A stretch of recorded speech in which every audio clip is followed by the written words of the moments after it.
जब आप घर से निकलते हैं तो साइड पर कई चेहरे मिलते हैं, कुछ जाने पहचाने, कुछ अनजाने। इन्हीं में से एक है गली का कुत्ता। सदियों से इंसान और कुत्ते का रिश्ता दोस्ती की मिसाल रहा है, लेकिन आज यह रिश्ता डर और संकट के साये में है। शहरों की भीड़ और गांवों की बदलती तस्वीर के बीच आवारा कुत्तों का मुद्दा समाज को बांट रहा है। एक तरफ दया और करुणा की बात करने वाले लोग हैं, दूसरी तरफ वे हैं जो बच्चों और अपनी सुरक्षा को लेकर चिंतित हैं। एक ही गली में किसी के लिए शेरू तो किसी के लिए डर का दूसरा नाम। क्या कुत्ते ही दोषी हैं या हमारी व्यवस्था और बदलती जीवन शैली भी जिम्मेदार है?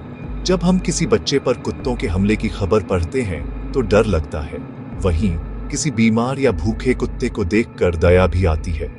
यही विरोधाभास इस समस्या का केंद्र है। बहसें होती हैं, अदालतें सुनती हैं, सोशल मीडिया पर राय बनती है, लेकिन जमीनी हकीकत नहीं बदलती। सवाल है, क्या हम इसे कुत्ता प्रेमी बनाम कुत्ता विरोधी की लड़ाई मानकर छोड़ देंगे या इसकी तह तक जाएंगे? यह सिर्फ कुत्तों का नहीं, शहरी नियोजन, सार्वजनिक स्वास्थ्य और सामाजिक जिम्मेदारी का सवाल है। आज हम इसी सवाल की परतें खोलेंगे, आंखों, विज्ञान, प्रशासन और दुनिया के अनुभवों के साथ। मकसद है इंसान और जानवर दोनों की सुरक्षा और सम्मान की समझ बनाना। भारत में आवारा कुत्तों की समस्या अब राष्ट्रीय संकट बन चुकी है। सरकारी आंकड़ों के मुताबिक देश में करीब 1,53,53,00,000 आवारा कुत्ते हैं, जबकि कुछ रिपोर्ट्स इसे 6,00,00,000 तक बताती हैं। हर 94 भारतीय पर एक कुत्ता या हर 24 पर एक, अगर ऊंचे अनुमान माने। ये सिर्फ आंकड़े नहीं, लाखों जिंदगियों की कहानी है। हर साल करीब 9,10,000 लोग कुत्तों के काटने का शिकार होते हैं। हर दिन 25,000 से ज्यादा, हर घंटे 1,000 से ऊपर। सबसे बड़ा खतरा है रेबीज। दुनिया में रेबीज से होने वाली कुल मौतों में से 36% भारत में होती है। हाल ही में एक कबड्डी खिलाड़ी की मौत ने सबको झकझोर दिया। ये घटनाएं सिर्फ शारीरिक घाव नहीं, बल्कि गहरा डर भी पैदा करती हैं।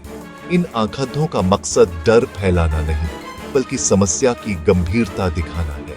जब तक हम इसे सार्वजनिक स्वास्थ्य आपातकाल नहीं मानेंगे, समाधान मुश्किल है। इन संख्याओं के पीछे लाखों पीड़ितों और करोड़ों बेजुबान जानवरों की पीड़ा छुपी है, जिसे अनदेखा नहीं किया जा सकता। जब कोई कुत्ता हमला करता है, हम उसे पागल कहकर बात खत्म कर देते हैं, लेकिन क्या हमने सोचा है कि वफादार जानवर अचानक आक्रामक क्यों हो जाता है? सबसे बड़ा कारण है भूख। भारत में 90% से ज्यादा आवारा कुत्तों को पेट भर खाना नहीं मिलता। लगातार भूख उन्हें चिढ़ा और असुरक्षित बना देती है। इंसानी क्रूरता भी जिम्मेदार है। पत्थर मारना, पीटना, गर्म पानी फेंकना। जब जानवर को इंसान से सिर्फ दर्द मिलता है तो वह डर कर आक्रामक हो जाता है। कुत्तों का गाड़ियों के पीछे भागना भी उनकी स्वाभाविक प्रवृत्ति है। तेज चलती चीजें उनके शिकारी स्वभाव को जगा देती हैं। टेरिटोरियल एग्रेशन भी एक वजह है। जहां लोग कुत्तों को नियमित खाना खिलाते हैं, वे उस जगह को अपना इलाका मान लेते हैं और अजनबियों पर हमला कर सकते हैं। कुत्ते अपनी प्रकृति से बुरे नहीं होते। उनका व्यवहार उनके माहौल और हमारे बर्ताव का नतीजा है। भूख, डर, दर्द और असुरक्षा मिलकर उन्हें वैसा बना देते हैं जैसा हम उन्हें सडीडी चाकों पर देखते हैं। आवारा कुत्तों की बढ़ती आबादी के लिए सबसे बड़ी जिम्मेदारी नगर निगमों और नगर पालिकाओं की है। कानून के मुताबिक नसबंदी और टीकाकरण उनका कर्तव्य है, लेकिन ज्यादातर शहरों में ये कार्यक्रम अधूरे हैं। शेल्टर होम्स की हालत खराब है, न पर्याप्त जगह, न खाना, न चिकित्सा। ऐसे में पशु प्रेमी जब कुत्तों को सार्वजनिक जगहों पर खिलाते हैं तो विवाद खड़ा हो जाता है। यह सामाजिक दुविधा अदालतों तक पहुंच चुकी है। सुप्रीम कोर्ट ने कहा है कि कुत्तों को सिर्फ इसलिए नहीं हटाया जा सकता कि वे किसी को पसंद नहीं है, लेकिन साथ ही यह भी पूछा है कि जो लोग कुत्तों को खिलाते हैं वे उनकी पूरी जिम्मेदारी क्यों नहीं लेते।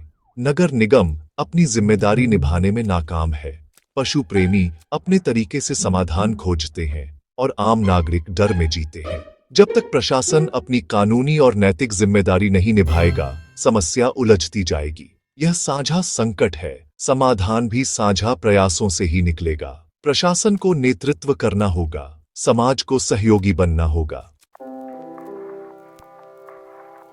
नीदरलैंड दुनिया का पहला देश है जहां एक भी आवारा कुत्ता नहीं है। यह चमत्कार नहीं, बल्कि सोच समझकर बनाई गई रणनीति का नतीजा है। उन्होंने collect, neuter, vaccinate, return model अपनाया, साथ ही सामाजिक और कानूनी बदलाव किए। विदेशी नस्ल के कुत्तों पर भारी टैक्स लगाया, देसी कुत्तों को गोद लेने पर छूट दी। लोगों ने शेल्टर से देसी कुत्ते अपनाने शुरू किए।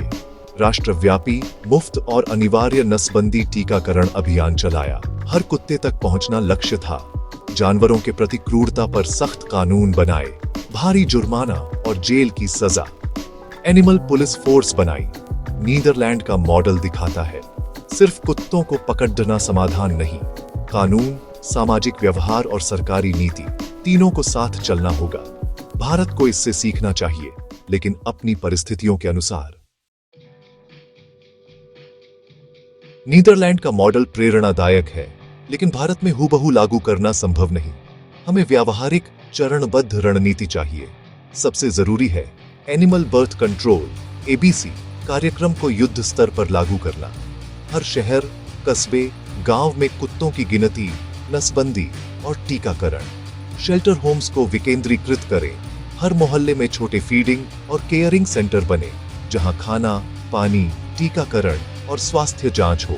देसी नस्लों को अपनाने के लिए राष्ट्रव्यापी जागरूकता अभियान चलाएं। पेट शॉप्स और ब्रीडर्स के लिए सख्त नियम बने। समाज में कुत्तों के प्रति व्यवहार बदलना होगा। स्कूलों में बच्चों को जानवरों के साथ व्यवहार सिखाएं। RWAs को मध्यस्थ की भूमिका निभानी चाहिए। पशु प्रेमियों और अन्य निवासियों के बीच संवाद बढ़ाएं। प्रशासन, पशु कल्याण समूह और आम नागरिक मिलकर प्रयास करें, तभी संतुलित और मानवीय समाधान संभव है। आवारा कुत्तों की समस्या कई टुकड़ों से बनी है। भूख, डर, बीमारी, प्रशासनिक लापरवाही और सामाजिक उदासीनता। इसका कोई जादुई हल नहीं, लेकिन यह हमें आईना दिखाता है। समाधान न तो कुत्तों को पूरी तरह हटाने में है, न ही समस्या को अनदेखा करने में। रास्ता है संतुलन, प्रबंधन और सह अस्तित्व का। दया और जिम्मेदारी एक ही सिक्के के दो पहलू हैं। असली जिम्मेदारी है नस्बंदी, टीकाकरण और वैज्ञानिक प्रबंधन में मदद करना। अपनी सुरक्षा की चिंता जायज है, लेकिन क्रूरता समाधान नहीं। कुत्तों को मारने पीटने से वे और खतरनाक हो जाते हैं। हमें इस समस्या को हमारी समस्या मानना होगा। बच्चों को जानवरों से सुरक्षित दूरी और दया सिखाएं। बड़ों को वैज्ञानिक समाधान अपनाना होगा। प्रशासन को अपनी कानूनी जिम्मेदारी निभानी होगी। अगर नीदरलैंड कर सकता है, तो भारत भी कर सकता है। जरूरत है दृढ़ इच्छा शक्ति और साझा दृष्टिकोण की। आइए एक ऐसा भविष्य बनाएं जहां गलियां सबके लिए सुरक्षित हों, इंसान और कुत्ते दोनों के लिए। सह अस्तित्व ही रास्ता है और हमें आज ही पहला कदम बढ़ाना होगा।